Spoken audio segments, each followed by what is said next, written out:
जय माता दी। Welcome to my channel friends. आज मैं आपको नाग पंचमी की पूजा विधि बताऊंगी। ये पूजा क्यों की जाती है इसकी कथा भी सुनाऊंगी और नागों को दूध पिलाने से हमें किस फल की प्राप्ति होती है। जिनकी राशि में कालसर्प योग होता है उनको नाग पंचमी के दिन तांबे के या चांदी के नाग नागिन का जोड़ा शिवलिंग पर जरूर चढ़ाना चाहिए या बहते पानी में छोड़ देना चाहिए। श्रावण मास की शुक्ल पक्ष की पंचमी को नाग पंचमी कहते हैं। इस दिन नागों की पूजा की जाती है।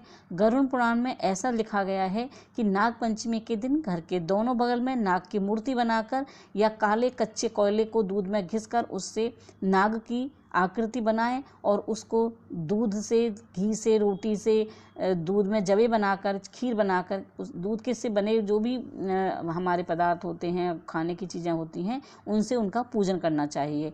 या मंदिर में शिवलिंग पर कच्चा दूध चढ़ाएं। नाग देवता भी होते हैं वहाँ, उनको भी कच्चा दूध चढ़ाएं। नाग नागिन का जोड़ा भी चढ़ा सकते हैं। आप घर में भी मिट्टी के नाग नागिन का जोड़ा बनाकर उनकी पूजा करनी चाहिए, लेकिन उनको साथ के साथ विसर्जन कर देना चाहिए। तो ज्योतिष के अनुसार पंचमी तिथि के स्वामी नाग हैं, अर्थात शेष नाग आदि सर्प राजाओं का पूजन पंचमी को करना चाहिए। नागों को इस दिन दूध भी पिलाया जाता है। कहते हैं ऐसा करने से सभी कामनाओं की पूर्ति हो जाती है। तो मैं आपको नाग पंचमी की एक छोटी सी कथा सुनाती हूँ। वैसे इसकी अनेक कथाएं विख्यात हैं, लेकिन मैं एक बहुत छोटी कथा आपको सुना रही हूँ। किसी राज्य में एक किसान रहता था। किसान के 2 पुत्र और 1 पुत्री थी। एक दिन हल चलाते समय सांप के 3 बच्चे कुचलकर मर गए। नागिन पहले तो विलाप करती रही, फिर संतान की हत्या करने वाले से बदला लेने के लिए चल दी। रात्रि में नागिन ने किसान और उसकी पत्नी व दोनों पुत्रों को डस लिया। अगले दिन नागिन किसान की पुत्री को डसने के लिए पहुंची तो किसान की पुत्री ने नागिन के सामने दूध से भरा कटोरा रखा और हाथ जोड़कर क्षमा मांगने लगी। नागिन ने प्रसन्न होकर उसके माता पिता व दोनों भाइयों को जीवित कर दिया।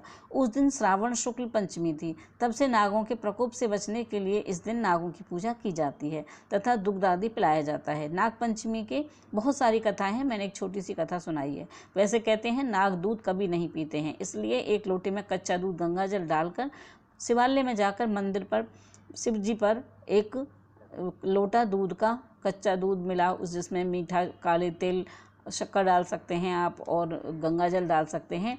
वो शिव जी भगवान पर जो नाग होते हैं उन पर और शिव जी भगवान पर आप जल चढ़ाएं। जलहरी पर भी जल डालना चाहिए, गणेश भगवान पर, माता पार्वती पर, कार्तिकेय जी पर, नंदी महाराज पर, सब पर जल चढ़ाएं और दूध चढ़ाएं।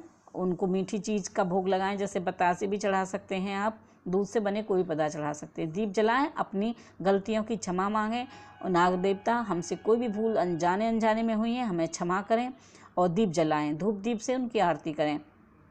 दुर्बा घास भी चढ़ा सकते हैं उनको, जो भी भोले बाबा पर चढ़ाया जाता है वो सब चढ़ाएं और अपनी गलतियों की क्षमा मांगें।